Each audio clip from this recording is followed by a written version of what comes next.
people would have died because they'd have forgotten to breathe. To breathe. Somebody would have distracted them, right? So that's why you got to build a routine for success. And you've got to build it in a way that it now becomes a natural flow out of you that you just can't help but do. So, for example, today I do a lot of writing, not writing like public writing, but writing memos. Sometimes before the VP goes for Federal Executive Council, I have to look at the memo, and if it has to do with ease of doing business or certain things, I have to write a brief. You know, I do all of that. But the soft skills, I knew how to write through reading. Today, I read Economist magazine every week so that I can have a global view of what the world is. I mean, so there's certain things that I've done, I now do habitually. That so if you call me to come and speak about anything, I'm almost sure that I have something to say. All right. So you've got to build a habit of success. So if you don't like reading autobiographies, I challenge you to read. So if there's somebody you like to be like, read a book about him.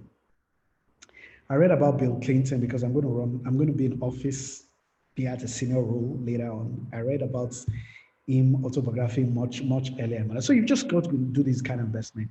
I believe that if you do those things, so you've got to add to your faith, if you're a faith person, knowledge, and to knowledge temperance, and to Temperance. knowledge kindness. So it's not enough to just have faith in God. You've got to go an extra mile by investing in yourself.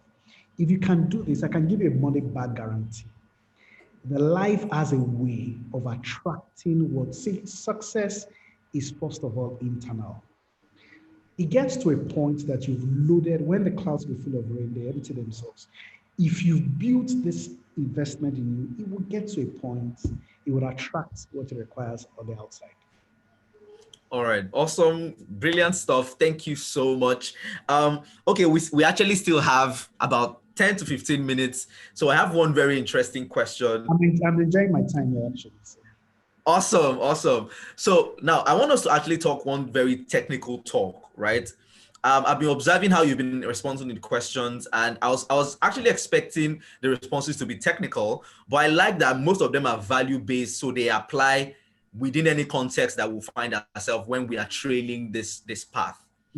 So I love that I just mentioned, that you might still be in a senior role. So help us understand, how do governments, how do stakeholders within this economic value chain, how do they actually create enabling environments? So, so government, working in government sometimes is like you're working with strange bedfellows. People have different reasons why they are doing what they're doing. So there is often a need for you to collaborate. So take, for instance, the recently passed Company Allied Matters Act. My colleagues and I worked on it.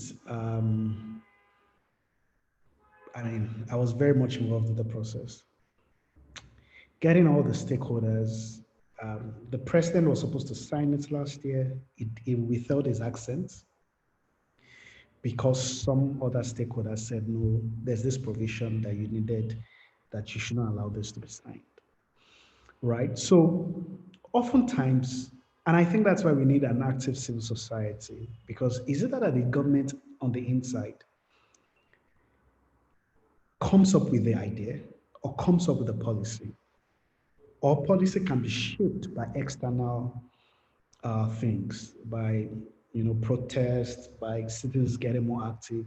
Case in point, NIPO's decision, for example, was reversed because there was an outrage on Twitter. So there's got to be an active private quarter, because oftentimes also those in government, there's shortness of attention because there are a lot of issues being tracked. So to have the mind to make sure that that issue is top of mind for that person, sometimes you need to mount pressure. So I think for students, for young people, we need to better organize ourselves. If we organize ourselves, we can sort of influence policy on the outside, make noise, engage policymakers.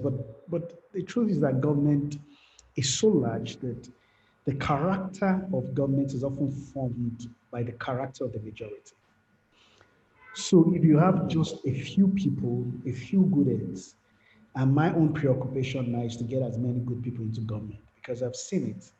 And I realized that you just be a lonely, it's difficult to fight for good things if you are a lonely voice in the Mm, wilderness. It's easier mm.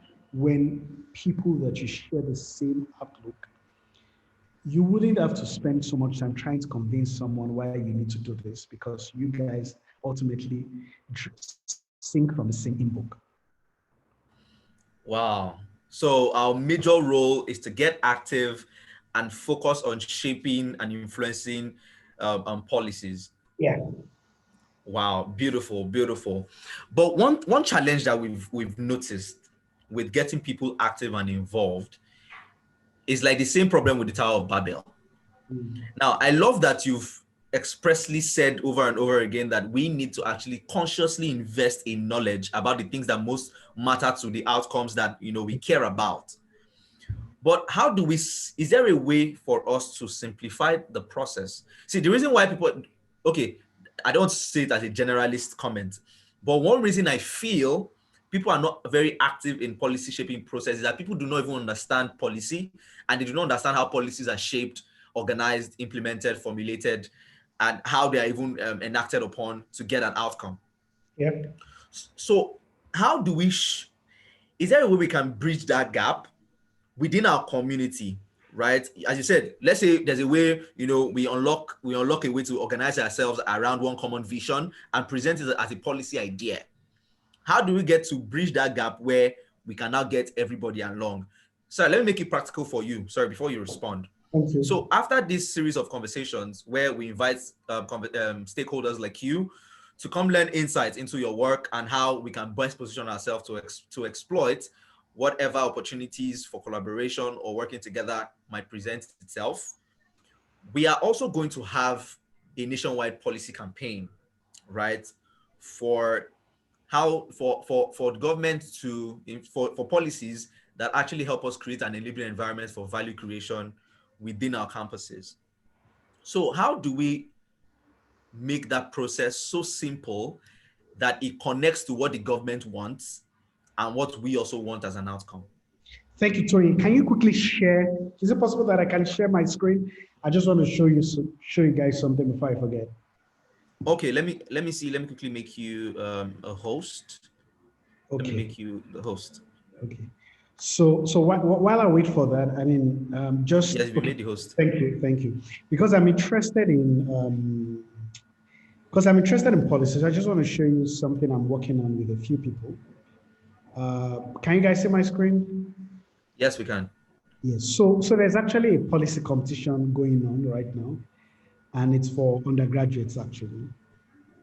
And so the topic we are looking at is for this particular one is on improving the quality of tertiary education in Nigeria. And I think since a number of people here they are undergraduates, I think that you can take an opportunity to check it out. So I'm the one driving this. It's a personal project, and I got a few people to just work on. So there are 12. We still have 12 days for submission. So I'll stop sharing my screen so that I can answer your question now. I just didn't want Okay. to do that. Right. So practical ways. One, you've got to be able to articulate your policy. What do you want to change? Hmm. And you've got to be knowledgeable about it. You've got to know the manifold issues because there are many sides to an issue. And you must be able to articulate these different views. One way, if it's a legislation that you want to change, you probably need to find a sponsor in the National Assembly. That sponsor could be one lawmaker, one House of Reps member, one senator, because there's got to be somebody inside that can 1 minute, please. Oh, Tony. Okay. So you've got to find someone on the inside, someone on the inside that would own this reform and, drive it. Sometimes you might need to make a lot of noise, like what they did with Not Too Young to Run. There was a campaign around it, but at the same time, they had someone in the House of Assembly, in the House of Reps that sort of sponsored that bill. So if it's a way of legislation, you always have to go through the National Assembly. If it is true or that way, look at SARS. What made SARS, the pronouncement that the vice president made while he was acting president, was a lot of campaign, social media campaign, just making sure that it is sustained. And sometimes when you do that, people in the public sector, yes. So somebody asks, is it that we can't have private enabling environment outside of government? It depends on the enabling environment that you are talking about. One of the reasons why I'm interested in policy, if you have a billionaire, take for instance, you have a Bill Gates, who says, I have $2 billion that I want to invest in education. Oftentimes, Bill Gates would always require someone in policy to be able um, to do what he wants to do. Without someone, I can see my connection is unstable. Okay, I think I'm back now. Without Yes. someone, yeah. So, policy. Whereas the decision of the education minister, in terms of whether you have a 6334 or you have 6914 educational system, or the priorities he has in terms of the funding that comes to the ministries. Do I want to prioritize research or do I want to prioritize learning?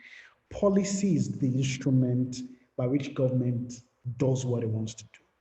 So the reason why government has an important role is because if you want to scale changes, if you want to make significant progress at scale, you need government. But that's not to say that if government is not cooperative, we cannot start the journey.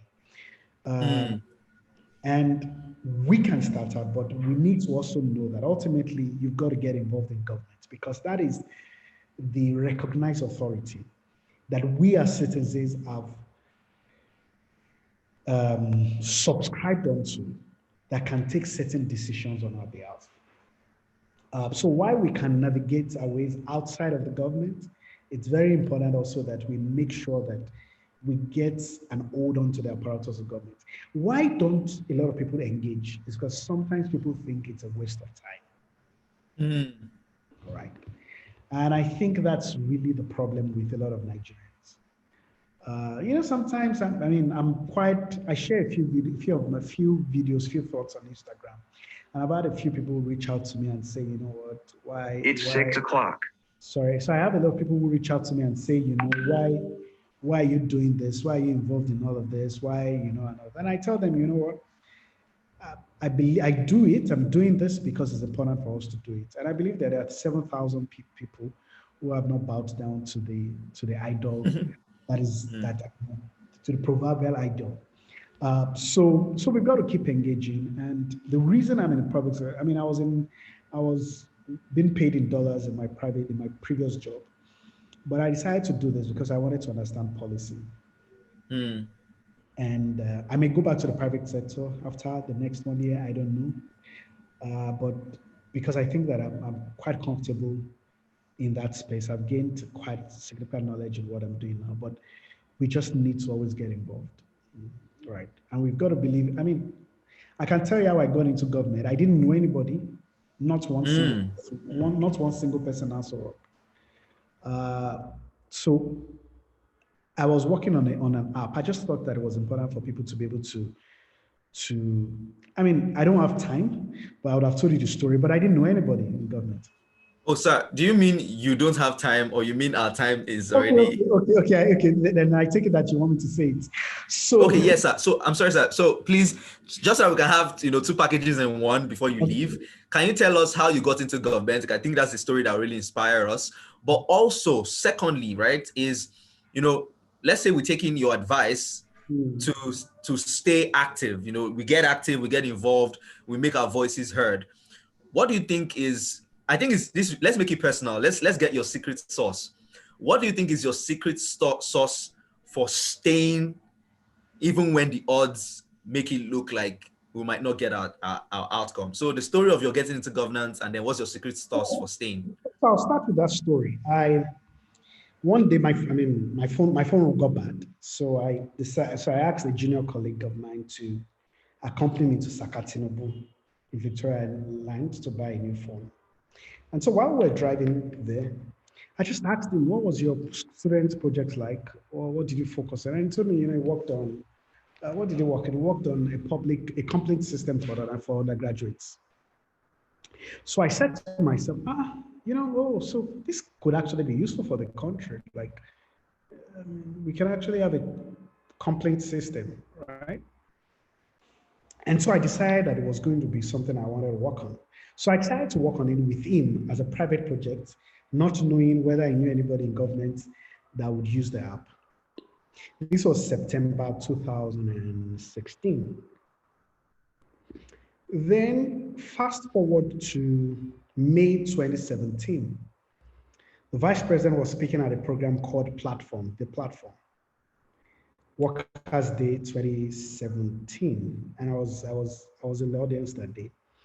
And 39 minutes into his speech, it was like, the federal government, the Presidential Enabling Business Development Council wants to organize a hackathon, and the hackathon will focus on a public complaint system. Right? So when I heard that, a friend of mine Wow. who knew what I was doing just chatted me up and said, do you hear what the vice president? I said, yeah, I just started. So I decided to download the speech, the recording, just to be sure I heard right. And so, but because I had worked on it for a few months, I sort of had a head steady. But again, competition, I was working with the Global Fortune 500.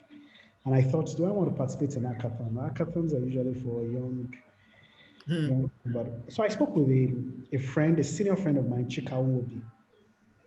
And I asked him, I said, Chika, what do you think? Chika said, hey, you don't know anybody in government. This might just be your opportunity, right? So I decided to participate in the hackathon. It was a 2-day event. The first day, the person who is my immediate boss now, who is a special advisor on ease of doing business, Dr. Dwale, she was one that declared the event open. And I just walked up to her and I said, I'd like to do an unpaid internship with you guys. Just 1 month. I'd like to do an unpaid internship. And she was like, oh, really? So she gave me a card. And the competition continued. So the following day, when the winner was announced, of course I won. And when I won, she was like, are you sure you just want to do an unpaid internship? What about working with us? And at that time, I was already set. I just knew it was time for me to leave Dell. And so I joined, and that's how I moved to Abuja and started working. Of course, I didn't become the aide of the vice president at the time, but I came in as a technology lead, working CSC, make sure CSC does some automation, visa and IRA process.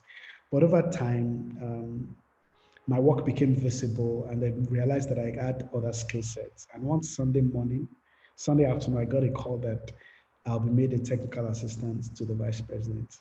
And that was it. So I didn't know anybody from there. Wow. There are a lot of people who believe that you've got to know people. And today, of course, I enter Villa, I enter the State House because that's my office. But there are a lot of people who believe that you've got to know people before you get things done. So your belief shapes your outcome. If you're one of those people who believe that you must know someone, right? Some people don't even apply for certain gigs, for certain jobs, because they say, they already know the people they want to take, all right? But, this is me. I applied. I didn't know anybody. And today I'm the second person when it comes to ease of doing business. After the special advisor, I'm the next person on ease of doing business in the country. I've been across the country interacting with ministers, so your belief shapes your outcomes. So that's been my journey essentially, and that's why I believe that see,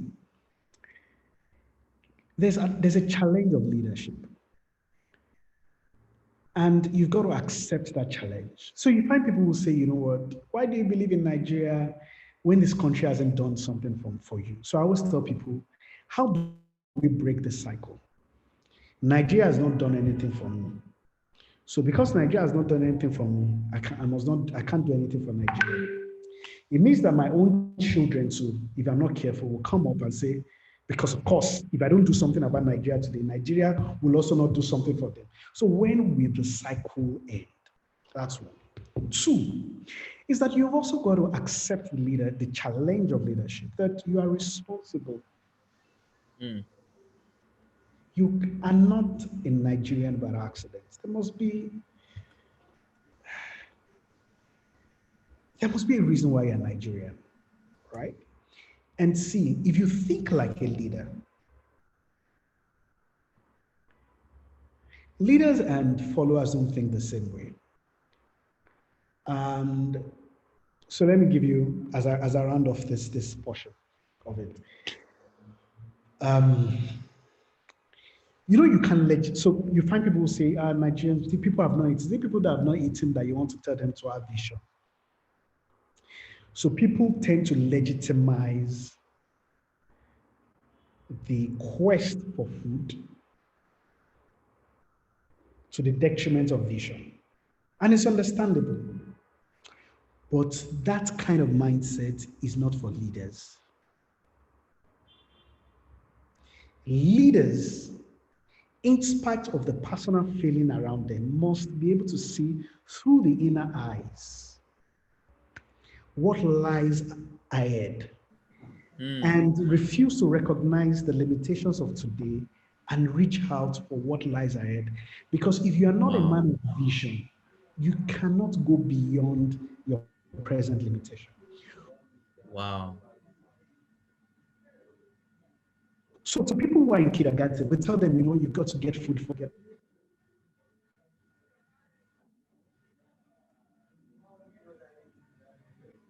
So to people who are Hello, in sir. kindergarten,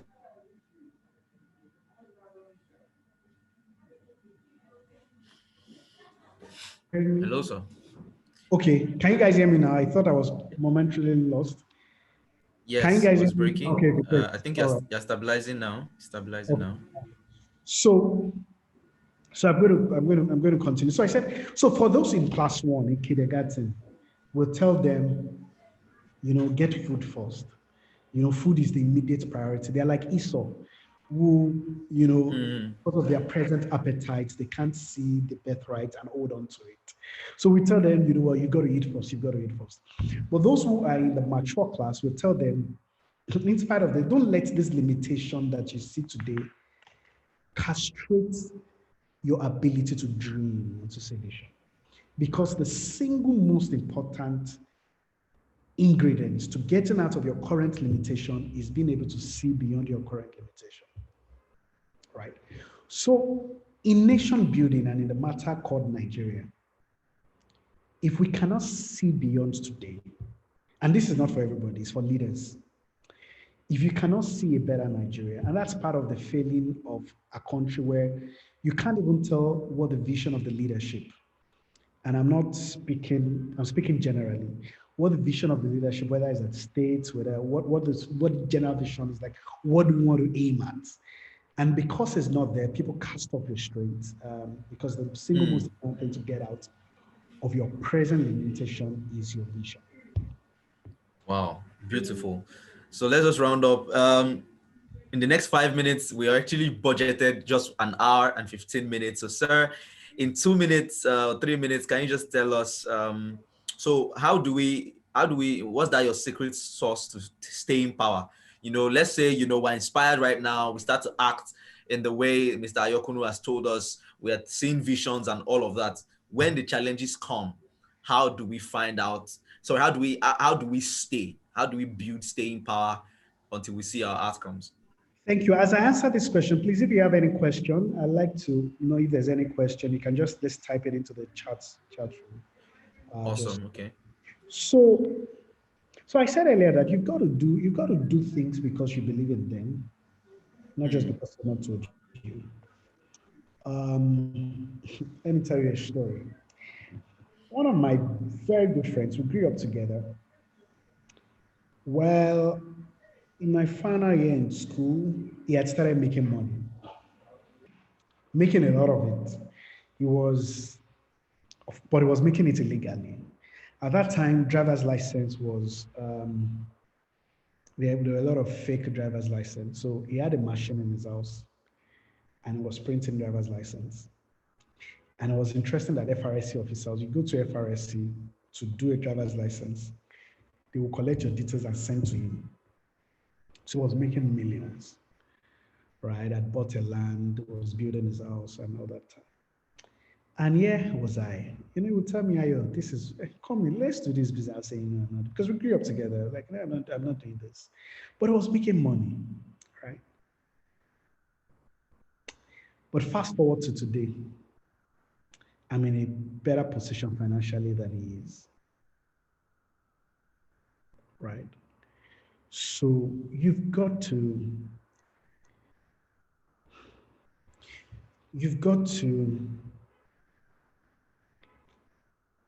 be whole with yourself. What what do I truly believe in? And I was also greatly helped by reading autobiographies. I saw a man, Mandela, who 27 years was incarcerated. How come he still believed that there would be a day that South Africa will become, that apartheid will be broken? 27 years in prison. So I read his autobiography from Long Walk to Freedom. I heard about Richard Branson, how he has dyslexia, you know, yet is a billionaire today. So I read those stories and I realized that there's a common path. The people who succeed are not people who do not have problems. They are people who, despite the challenges, make something about it. And as you grow older and you have little successes, those little successes sort of solidify that belief, such that when you're asked to spy out the land where there are giants, you return and say, you know what, these giants are like bread for us. Let's go up at once and possess the land. Right? So there's got to be a mindset. And if there's anything, your mindset has to be a mindset of victory. So every day I'm very positive of where I want to get to in life. I know where I want to get to. And every day is part of the challenges, because I've realized that the way the world works is that there'll be challenges, right? There'll be challenges, but they're meant to be broken. I remember there was a project I was working on, how I was able to raise $300,000 for that project. I didn't know how it happened. But guess what? Because I've been able to raise $300,000, um, if I want to do a project of $500,000 now, I just basically do the same thing that I did, right? There's some routines, there's some things that you do. And I'm also a person of faith. And I know that I've had it, and ultimately happens. So you must not just be faced by challenges. I guess there are no questions. I was hoping that there was going to be a question, but it looks like everybody's just thanking me and all that. Yes, I think the reason why, okay, So okay, please continue, go sir. ahead. Okay. Yeah. So if there's just one thing I like to say, because most of the people I'm talking to, they're young people. If you've got to leave this country, leave for the right reason. Right? Leave for the right reasons. Don't leave. Leaders are not escapists. True leaders don't leave people to suffer and they say, Oriyomi, I found an opportunity to run and I run. True leaders will think about those you left behind. And ask questions like, what about them? So if you want to travel to Canada, travel to Australia, wherever it is, travel for the right reasons. Go and make the right investments, in your education, in your career, but always be mindful of where you left and how some of my best friends and closest friends are not in this country. So I'm not against people traveling, but you've got to travel for the right reasons, right? Thank you. Wow. Thank you so much for being so open and sharing so much insight with us. As I was trying to explain, these sessions are described to be practical so that we can learn new things and then go and apply. So don't worry, even if you don't get questions now, there are questions that will come up when we start applying these things, because we believe in getting our hands dirty. You know, let's not stay in the clouds too much. Let's get the woo-woo stuff that get us excited, but let's put it into action. That's what we're about. So thank you so much. We've used up exactly the time we budgeted, just 2 minutes extra. We appreciate those 2 extra minutes. We had such a great time. Right. Yes, the things we've learned today, they're going to be very practical for the things that we're going Thank to you, have guys. tomorrow. Because okay, can you hear me, sir? Thank you, guys. Yes, I can hear you now. Okay, beautiful. Because tomorrow we're going to have a session by 3 p.m. with Mrs. Anita Defoye, and she works with the state government of Saskatchewan in Canada, and she's going to be giving us a global perspective on the same things that you've discussed with us today. And so I'm sure tomorrow is going to be impactful because of this session that you've just had with us. So thank you so much for sparing your time with us. I will Thank specially you, guys. call you. That's fine. Yeah, you can check my WhatsApp message, and we'll have a lot of chats to still have. So thank you so much again for joining us. We hope you Thank you, had guys. fun. I did. Bye bye. Awesome. All right. Thank you. Bye.